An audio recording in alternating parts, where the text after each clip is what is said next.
Hello, hello, hello. Well, let's kick this thing off. So, today is another episode of Motivation Sucks, and we're starting to get a little bit of a groove or rhythm, shall we say. And I am grateful to everybody who is participating live and making the show that much better. And thanks for all your words of support, particularly Max, with your desire to want to help share this and get the word out about it. I very much appreciate that. And we will get it better and better. So today, what do we have? Well, we have the last in our series of the prerequisites, so to speak, so that we can really dive into things next week. And what we're going to talk about is the basis of the I got to figure it out trap. I got to try to figure everything out. I got to try to make sense of this before I can move forward. And the reason why that's a trap is that we can become so focused in on the I gotta figure it out stuff that it becomes a way of being distracted with what we're really trying to accomplish. Think about it for a second. How many times have you delayed? Have you put things off? Have you kind of procrastinated, so to speak?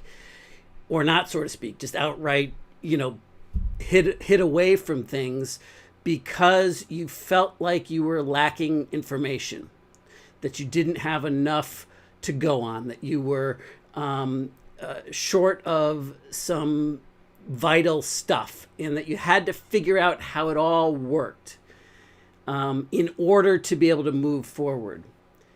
And I'll never forget the sentiment of something that I heard from Hale Dwoskin from Sedona Method. And Hale said, and I'm going to paraphrase this because I don't remember the exact words, but it had a profound impact on me, his message. He said, there's no place that you need to go to be that which you already are. There's nothing that you need to do to be that which you already are. And I equate that to the I gotta figure it out trap, because the way that it shows up is we feel like we've got to do X. We've got to present ourselves in a certain way. We've got to meditate in a certain location. We've got to follow a certain online expert's path of success in order for it to be ours. And we want to make sure that we have everything just right, that we have to figure it out, and we have to, kind of master all of that before we can move forward. And in fact, there's nothing that we need to do to be that which we already are. And so I really hope that you'll take this to heart and kind of meditate on it for a bit, and so that we can, have some dialogue on it, because it's the doorway. It's the opening of the doorway to the because I said so superpowers, or the BYSS superpowers, right? Because you said so, it's going to be. And that's really, what we've been discussing all along, and really what the whole goal of Motivation Sucks is all about, is to give us the tools to intentionally shift from a path of being motivated by outside circumstances and to be internally driven, to be inspired, to take inspiration-based action. And so when we think about that from a standpoint of because you said so, well, the only way that you can access and take control back over your life, the only way that you can access that kind of superpower in your life is if it comes from a you-centered standpoint, from an internally focused standpoint, because you said so. I'm going here because I said so, because you say so. And that's the difference. And if you've ever kind of marveled over people that seem to have this uncanny ability to just bend the world to their will. Have everything kind of just turn out, and they just kind of, they're a force of nature, so to speak, and they just kind of literally can bend the world to their will. Well, that's the because you said so superpower, and they're just simply accessing it. However, you can't access that from motivation centered action, from motivated action. It's got to be inspired action, because it's got to be internally derived. It's got to be from that standpoint. So what I'm going to do now is I'm going to play another portion of the interview that I've been playing yesterday, and I believe, yeah, kind of just started with it yesterday, but it's a different area of the interview, and I'm going to come back and forth in between it so that we can create a little dialogue, ongoing dialogue, as it were, to really make things hum. Okay? So we'll be back and forth here, as well as wrap this all up in preparation for next week in our 360-degree success breakthrough. All right. See ya.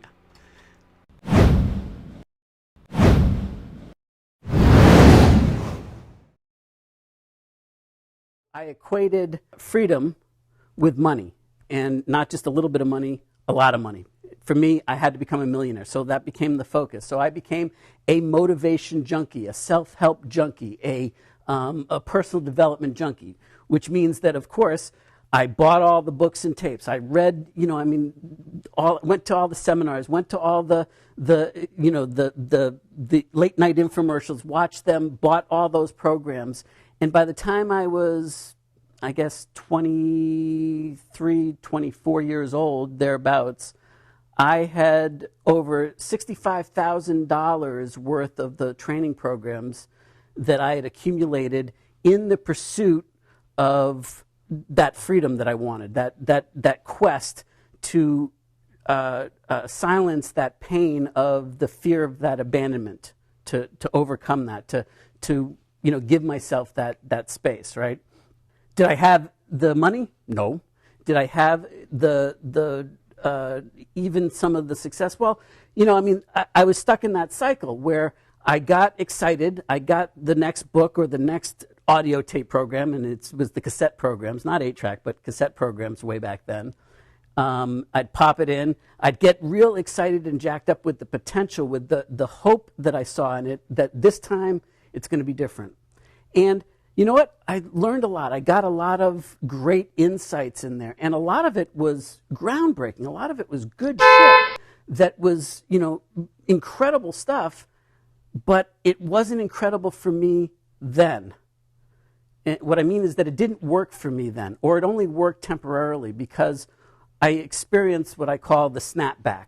And I'm sure that you can relate to this on some level, where we have a modicum of success, and all of a sudden we are starting to see some sort of breakthrough, and it's good for a time, but then it snaps back to the way things were. It's like the yo-yo dieting, right? We lose a little bit of weight, but then we yo-yo back up, and we gain the weight back and more. The people that win the lottery, it's almost cliche now, but 99.9% of the people that have won the lottery are dead broke, or worse than dead broke today, because they've lost the money. So let's pause here for just a second and kind of chat about just this insight alone.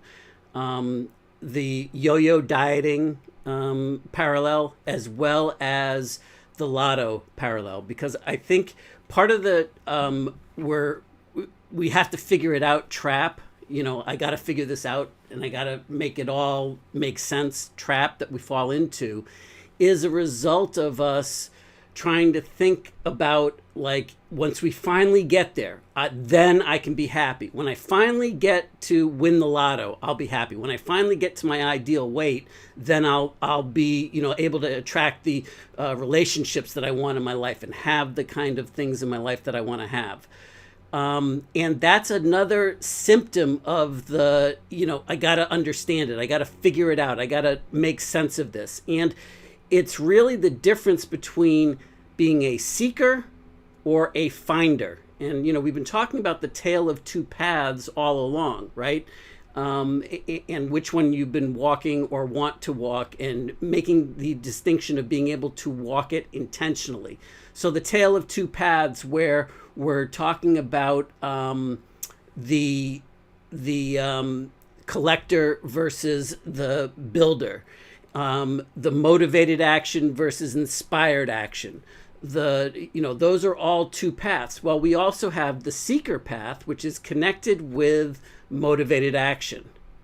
We've got the seeker path, and of course we've got the finder path. The actually seeing those results that we want to see in our life, having the success that we want to have in our life. So that's where I think the core understanding, or the foundational understanding, if you will, of what it means to be driven by motivated action over inspired action. Be driven by having to seek the next idea. I want to have, we talk about the bright, shiny object syndrome so often that it has become cliche, and we just chalk it up to saying, yeah, it's just that. But why? Why is it? It's because we're addicted to seeking. We're addicted to, wanting the next idea, the next breakthrough, because it's always the perpetual seeker, never the haver of the ideas, never the finder, never being able to be satisfied, because it's always on your horizon. So that's connected to this yo-yo dieting and the snapback loop that I'm talking about, and about to give a personal example from my life on this. But when you start to really dig into this, and you start to see how this is taking hold in your life, that's where we can start to really make some ideas. I see Gene just chimed in. I never suffer from the bright, shiny object syndrome. Gene, it was funny that you said that, because I was thinking about you in that very moment that I said that. So you must have picked up on my connection. The psychic hotline must have reached you. Anyway, thanks for joining us, Gene. So anyway, when we talk about the yo-yo dieting and the winning the lotto symptoms, those are all the and then bouncing back, having the snapback, and then not having the results that you want to have in your life. That's where we start to see that it's all intertwined, it's all interconnected. So if you get your ideas, or you get your you get some results that you want in your life for a little bit, and then all of a sudden it stops happening, or it snaps back, and then you're back to the same old way that it always was, or perhaps worse, where you're just on that up and down merry-go-round, so to speak, that and then it's like you can't seem to win for losing. Does that make sense? So at that particular juncture in time, we have some things to work on, and that's all a symptom of a Fred story. That's all a symptom of us being being controlled by Fred, being controlled by that unconscious conditioning, the stories that we've allowed to come into play, and that have been driven deeply into our unconscious mind, that we don't see anymore. And so it's really kind of cool that every time you can see this operating in your life, anytime you feel the need to, I got to figure it out. I need more clarity. I need to understand exactly how this needs to go in order to get to the next level. Anytime you feel that coming up, you can have that be a cue and say, aha, that means I may not be able to see it, but I can trust that there's some sort of unconscious conditioning, a Fred story, if you will, if you want to adopt that terminology and use that as a tool to, help you really dig into it, that is your cue to say, wait a minute, that's really cool. Because what that means is that the way I have it, the way that what I believe to be true is this. And then you can just simply pause and ask yourself, is that really true? Or is that a Fred story? All right. So let's get back to the video now, and then we'll talk some more here. if I can figure out which button to push. That's associated with that was me. So what I'm getting at is that I got enough of those things to overcome some of the Fred stories through sheer force, sheer willpower. I gritted it out. I muscled it into place. And what ended up happening is that eventually, by the time I was 32, I became a millionaire for the first time. I got it. And it turned me inside out. I mean, it was incredible. And I thought, now I've got the freedom that I want. And it only lasted, again, the feeling of not, of being worthy, of being, finally having made it, only lasted for a little bit by comparison. And I experienced the snapback again, where at first it wasn't in the monetary sense, the material world sense. It was in terms of just how I was feeling inside. I still felt insecure. I still felt like I wasn't doing enough, like I wasn't worthy enough, like I didn't earn enough, or I didn't contribute enough. I didn't make enough of an impact, or there could always be more. And so maybe the answer is that is to have more money, since it's not quieting that pain that I'm feeling, that I'm still don't trust people. I still feel like I'm going to be abandoned. I still feel this pain. None of it's there. None of it's going away. Well, let me do it again. And so I did do it again, and bigger, and set a bigger goal, and I went after it and drove, and I became successful for successful's sake, and for this, driving bigger for the sake of driving bigger. But here's something that even that, achieving those goals didn't matter, didn't even feel as good as the first time that I had that first taste of success.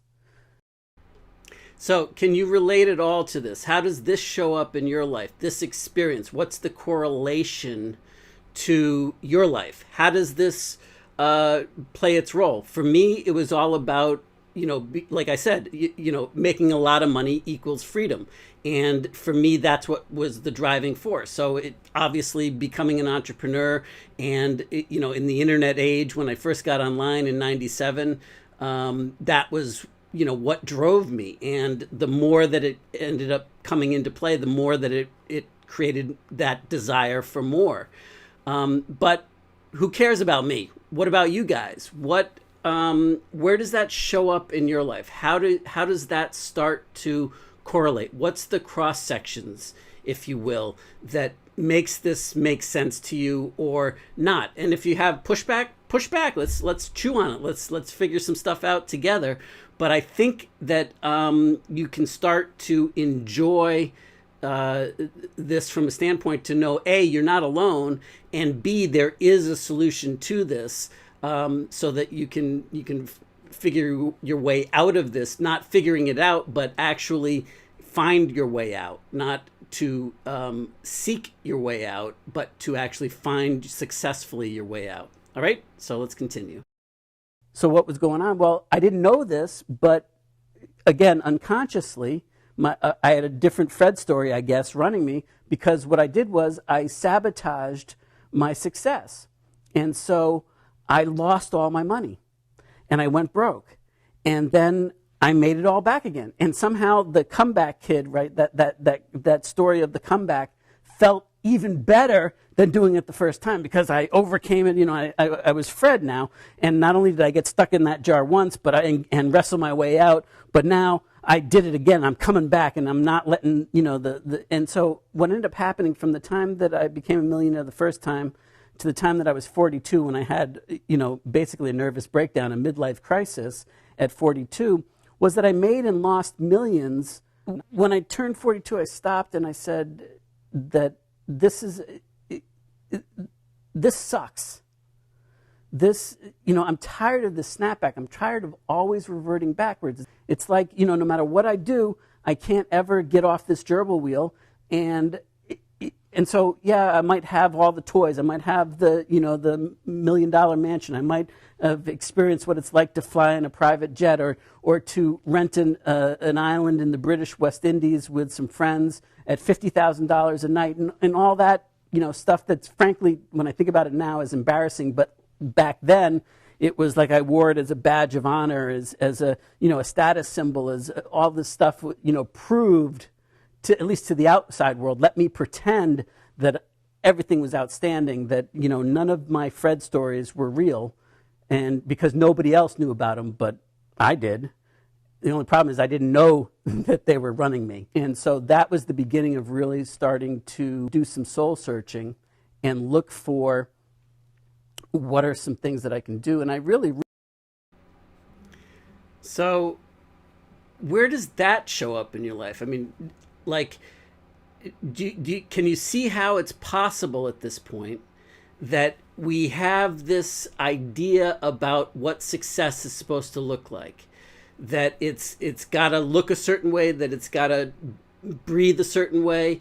And did we choose that ourselves, or did a Fred story define that for us? And I think that you'll find that more often than not, if you will examine it and ask yourself, is this true? Is this, why am I driving to this? What for? We talked about this, now it seems like a year ago, but it was only 2 days ago or two episodes back. We talked about, working so hard to win the race or to climb the ladder, only to have that ladder being unknowingly leaning against the wrong wall, or that you're running the wrong race, and that you've won that race. And what was your reward for winning that race? Well, the problem is that you didn't know what race you were actually running. And if you will stop in between and ask yourself, what is the reason? What am I doing? What for? Why? And really get in touch with it. Did I choose this because it's something that inspires me? That's something that I want to do, an action I want to take? Or is it a Fred story that it's a motivated action? In other words, motive for action. What was the motive that I took? What was my motive for the behavior that I'm going to do? So when you get triggered, that's motivation. When you get triggered, and what I mean by triggered is that you're not responding, you're reacting. So, just to get a little technical here, there's a space between stimulus and response, and in between that space is our ability to pause. But what happens is that we get so tied into our Fred stories that we don't see them anymore, so that because we've driven them deeply unconscious in our life, right? So what ends up happening is that we don't respond by pausing. A stimulus happens, in other words, an outside circumstance, somebody else's behavior, a situation, and we immediately react without thinking, without conscious thought. It's all unconscious. And so that's what I mean by a trigger. When seemingly we're not in control of our own behavior. Seemingly we're not in control of our own feelings. Seemingly we're not in control of what we're allowed to think, what we're allowed to do, who we're allowed to become. All of this is seemingly true when we're in Fred story mode only. When we've allowed that to grow so deeply entrenched in us, that's when we lose sight of it. And if you just simply will pause and say, wait a minute, is that true, or is this a Fred story? And sometimes it might be true for you. You might decide that, yes, this is true. What am I trying to accomplish? Why am I trying to accomplish this? Now, if you're feeling bad, if you're feeling anything less than joyful and optimistic and excited and courageous about where you're going and that type of energy, then very often, if you will stop and examine that why you're feeling that is because you were triggered. Right? So you have an automatic reaction, which is the Fred stories. And as we talked about yesterday, if I choose to ignore a Fred story and go, la, la, la, la, la, la, la, can't hear you, can't see you, I'm pushing you away, I don't want to have you anywhere in my energy space anymore. Great, consciously, but unconsciously, Fred's still there. And Fred's still calling the shots unconsciously. The only difference now is that you're not observing your unconsciousness. And so what's happens is that you think it's fact. You think it's reality. And in fact, it is your reality because you believe it to be true. Let me say that again. It is your reality because you believe it to be true. Okay? So that's the really big pieces of that. So if you're feeling joyful and optimistic and you believe that the outcome is going to be what you want it to be, what you expect it to be, then that's the reality that you'll end up seeing. And likewise, if you're apprehensive about the future, if you're concerned about the future, then that's the reality that you're going to end up seeing. So I hope that this is helpful to you and that you can start to digest some of this stuff, because just to kind of bring it full circle here and take the full circle off the screen there, because I was double superimposed there, just to bring this full circle and to give you the tools, so to speak, on how you can deal with this and how you can observe this. Well, when we are looking for a particular result in our life, and we say, well, if I only had this result, if I could only see these things happening in my life, if I only experienced this in my experience, then I would feel better. Then I would behave differently. You know, if I was a millionaire, then I'd be happy. And that was my one for a long time, right? Like if I was made a lot of money, if I was a millionaire, then I'd be free. Then I could experience the freedom that I wanted to experience, that I deserved to experience, right? So, but the problem is that I'll never see those results until I internalize it, and it's a mental journey first. First and foremost, it's mental. So just stick with me here for a second, because what happens is that when we're feeling bad about something, can we feel anything bad unless we're replaying a story or a previous time in our life that was in our past? In other words, if we're just in the present moment now and we're not thinking about something that happened in the past, can we feel bad without going there? So when we feel apprehensive, when we feel anxious, when we feel excited or optimistic about the future, what happens is that we're taking our past experiences, which until we learn to intentionally shift from that collector path over to the creator path, the builder path, and intentionally shift from Fred controlled to inspired action controlled, motivated action, inspired action. And until we make that transition intentionally, what ends up happening is that what we're looking at is we compare what we are anticipating for the future. What we are thinking about is that we're going to get more of the same results into the future. And if we're, apprehensive about it, if our energy is wonky about it, like we're worried about it, then what happens is that we're taking the past of our life, where something happened to us in the past, and we're reliving that experience now in this moment to be able to feel those emotions, to feel those things in this motion, in this moment in time, rather. And we're projecting that into the future. And we believe, the reason why we're apprehensive about the future is that we believe that that's what's going to happen. Well, here's the catch. Whatever we believe in becomes our reality. Whatever we believe to be true becomes real, quote unquote, real for us. So why not make up an empowering story? Why not make up a fun story about it that inspires you, that empowers you to move forward, and rewrite the stories of the past, right? Hey, Max, what's up, man? Good to see you. So we're at the tail end now of our time here together for this particular episode. Unless there's some specific drill down things about what we discovered and what we discussed up to this point.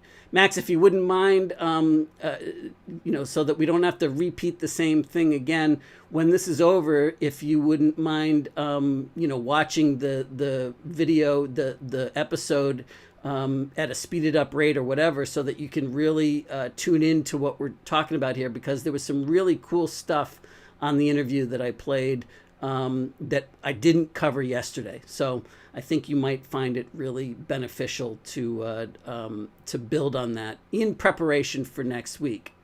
So the why we're doing this, why we're talking about this, and more importantly, why it's more important for you, why you give a shit about what we're talking about, why it should even matter to you, why?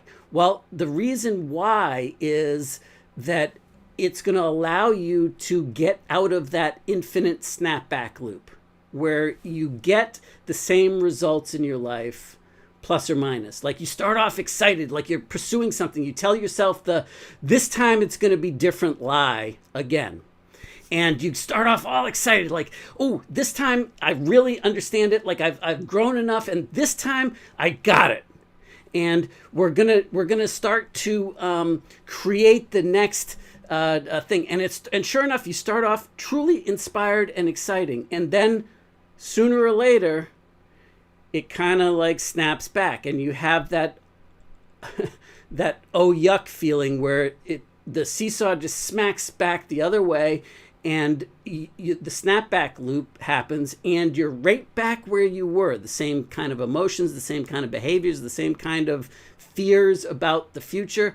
And you tell yourself, what? I knew that was going to happen. I just knew it.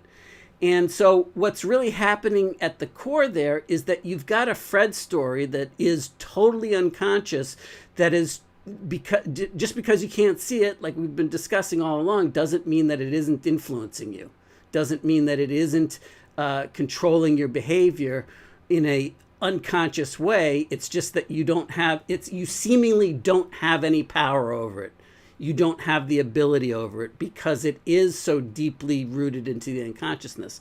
So the first way to start breaking this. So that's the why you want to do this. The what is what we've been talking about all the way through this.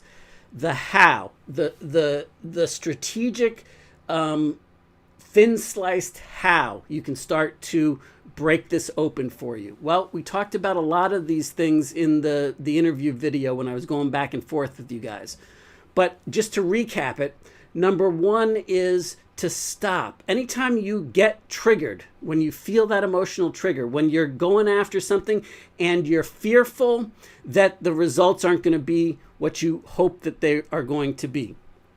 Let's call it success online, or financial freedom, whatever that is. When you get triggered, when any kind of fear comes into play, then use that as a cue to say, I might not know what it is, but I'm going to stop for a minute here. This is my cue, that fear, the fact that I'm feeling less than inspired, less than empowered, less than joyful, less than excited about where I'm taking the future. What that can only mean is that I must have a Fred story that is running inside my unconscious mind, so deeply rooted that has my ability to, wait a minute, I can pause.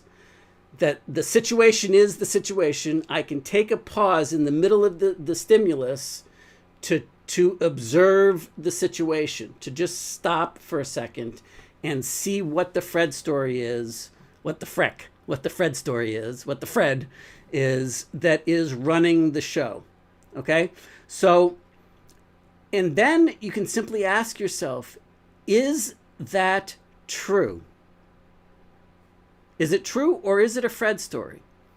Is what I'm feeling right now, is it truth, or is it a Fred story that's disguising truth? And in that moment, and it doesn't matter whether it's whatever you answer, just is. I mean, like, there's no right or wrong answer to this. I'm just asking you or inviting you to pause and to reflect on it.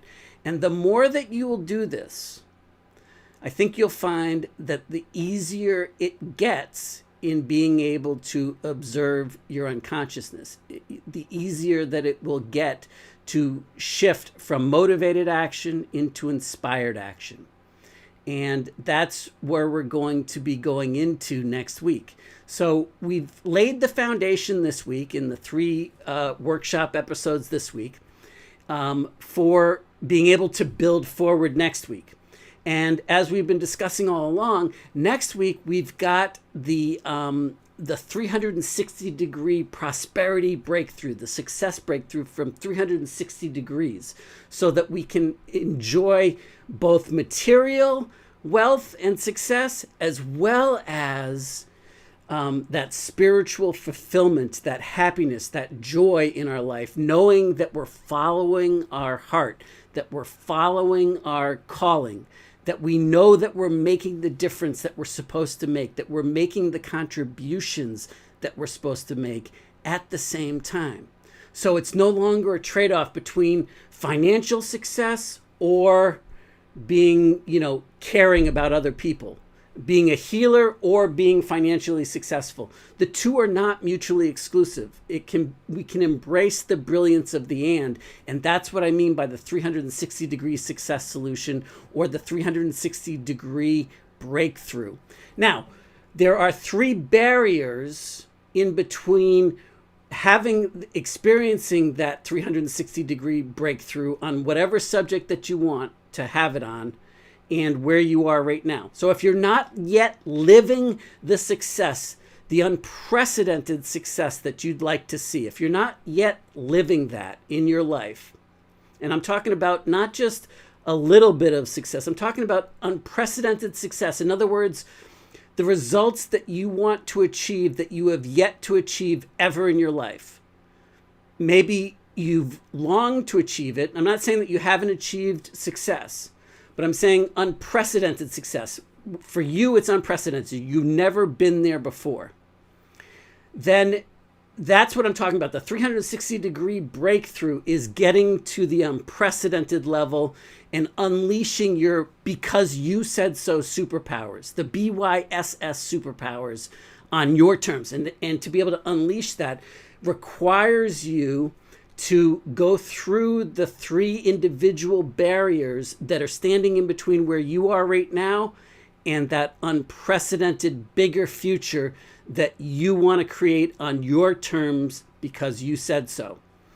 And oddly enough, strangely enough, there are 3 individual breakthroughs that will help you overcome or break you through each of those 3 barriers and allow you to understand the full 360-degree breakthrough solution and how to methodically tic-tac your way there on an ongoing basis on any subject.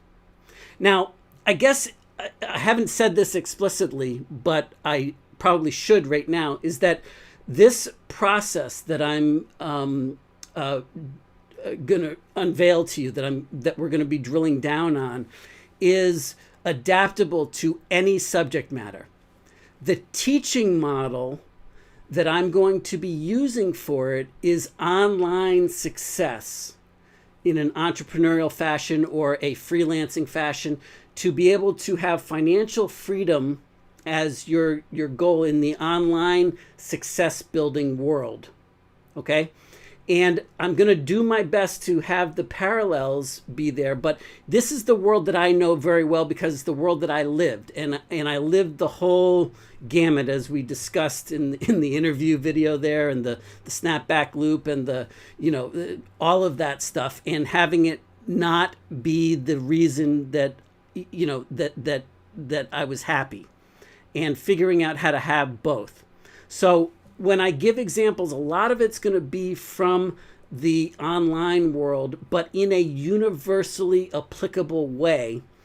And again, it's just the teaching model so that we can tap into it. Now, it happens to be the teaching model that I not only know well and can speak with great credibility and authority on from my past experiences on it, but it also happens to be, especially right now, what I believe a lot of people are still struggling with today is, how do I shift my business or my income with systematic certainty into the online world when, we're still at the tail end of this pandemic, and business has changed as a result of it. However, here's the thing that I think we're going to start to see, and we're already starting to see it, even though we're starting to see a light at the end of the tunnel in terms of the pandemic.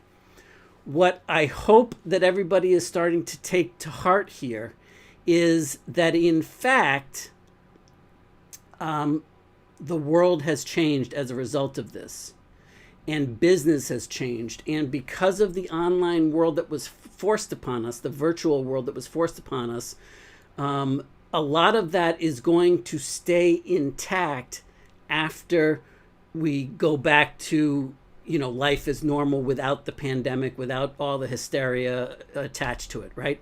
So if you're not prepared for that, you might want to start to really quit hanging on to when it goes back to quote unquote normal, because I don't believe that we're going to go back to normal in terms of the business world again. I believe that this forced us to become better integrated in using technology and using the internet and the online world to survive.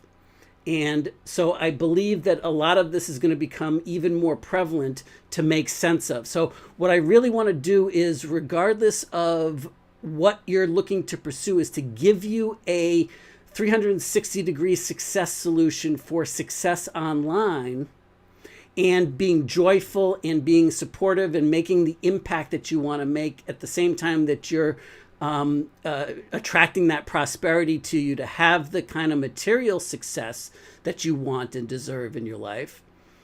And to be able to apply it as the framework or the teaching model in the online world from a universally applicable, that you can then apply it to your own specific needs in the online world, but even more importantly, be able to take this framework and use it, whether that happens to be to find the love of your life, the relationships of your life, to use this framework for health, for fitness, to use the framework for achieving the romantic relationships that you want to attract into your life.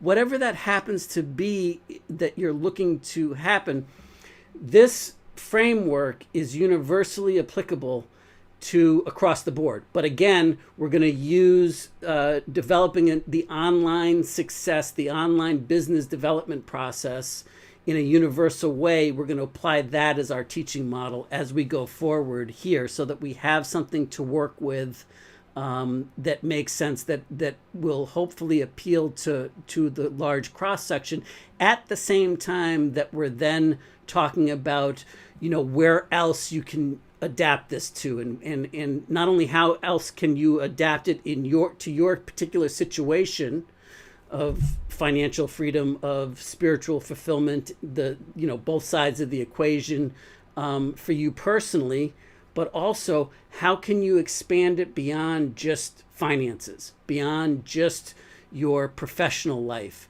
and how can you have it extend beyond that? That's where else you can start to enjoy it. So with that, it's time to wrap up today's episode. Thank you all for joining me. And remember, next week, we're going to start on the 360-degree success solution. And each of the 3 workshops is going to be about a different barrier and a different breakthrough to help you step up to the next level, so that we can start to pull all this together and give everybody the framework necessary to be able to make some magic happen. And hopefully we'll be able to intertwine some interactivity and make sure that we have some deep dive kind of coaching sessions or just rap sessions, like back and forth. And I believe that Tom is excited about coming on, and I'm excited to have some fun with Tom. It's been a long time, Tom Bell, and I hope that Thursday works for you, because that would fit in nicely with everything that I have planned. So with that, let's rock and roll, and I'll see you next week. Signing off.